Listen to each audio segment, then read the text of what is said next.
प्यार में धोखा खाए आशिक की हालत कुछ बिन पानी की मछली जैसी हो जाती है। ऐसा अक्सर मैंने कहानियों में पढ़ा है, लेकिन यह कहानी कुछ अलग है।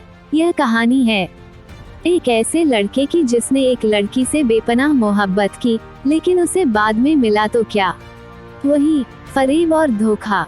लेकिन यह लड़का थोड़ा मानसिक स्तर पर मजबूत था, इसलिए कुछ समय उदास रहने के बाद फिर से नॉर्मल हो गया। लेकिन साहब, वो कहावत तो आपने सुनी होगी, यह इश्क नहीं आसान। बस इतना समझ लीजिए कि आग का दरिया है और डूब कर जाना है। कुछ समय के बाद लड़के को एक बार फिर से एक लड़की से इश्क हो गया।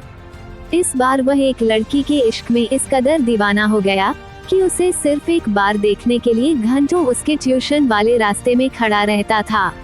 जब कभी वह लड़की गलती से भी उसे देखकर मुस्कुरा देती तो वह खुशी से झूम उठता। भला ऐसी कौन सी लड़की होगी जो इतनी मोहब्बत करने वाले लड़के से प्यार न करेगी। उस लड़की को भी उस लड़के से धीरे धीरे इश्क हो चला था, लेकिन इजहार करने की हिम्मत न कभी उस लड़के ने जुटाई और न कभी लड़की के कदम उसकी ओर बढ़े। काफी समय बीत जाने के बाद लड़के ने इजहार करने का फैसला किया। कुछ दोस्तों द्वारा दी हुई हिम्मत और लड़की को खो जाने के डर से उसने डरते डरते लड़की से अपने मन की बात कही।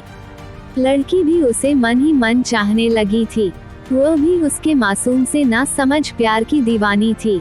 लेकिन लड़की ने उस रोज उसको कुछ जवाब न देकर चुपचाप निकल गई। दूसरे दिन उसने उस लड़की का काफी इंतजार किया, लेकिन वह लड़की उस दिन नहीं आई।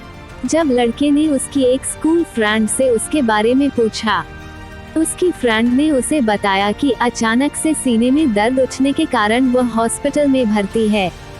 जब लड़के को इस बात का पता चला तो लड़का हड़बड़ाते हुए हॉस्पिटल पहुंचा, लेकिन तब तक वह लड़की अपनी आखिरी सांसें गिन रही थी।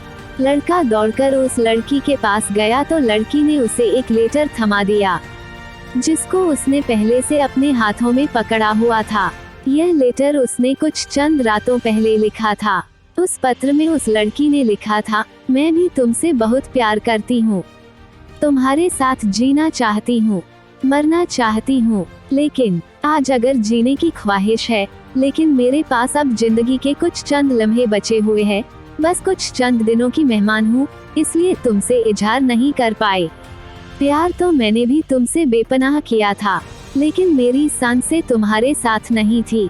लेकिन इस पत्र के जरिए मैं तुम्हें बताना चाहती हूँ कि मेरे जाने के बाद तुम किसी अच्छी लड़की से शादी कर लेना।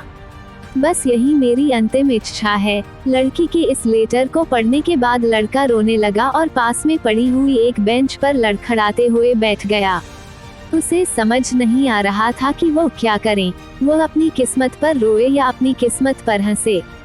बस इतनी सी थी ये कहानी।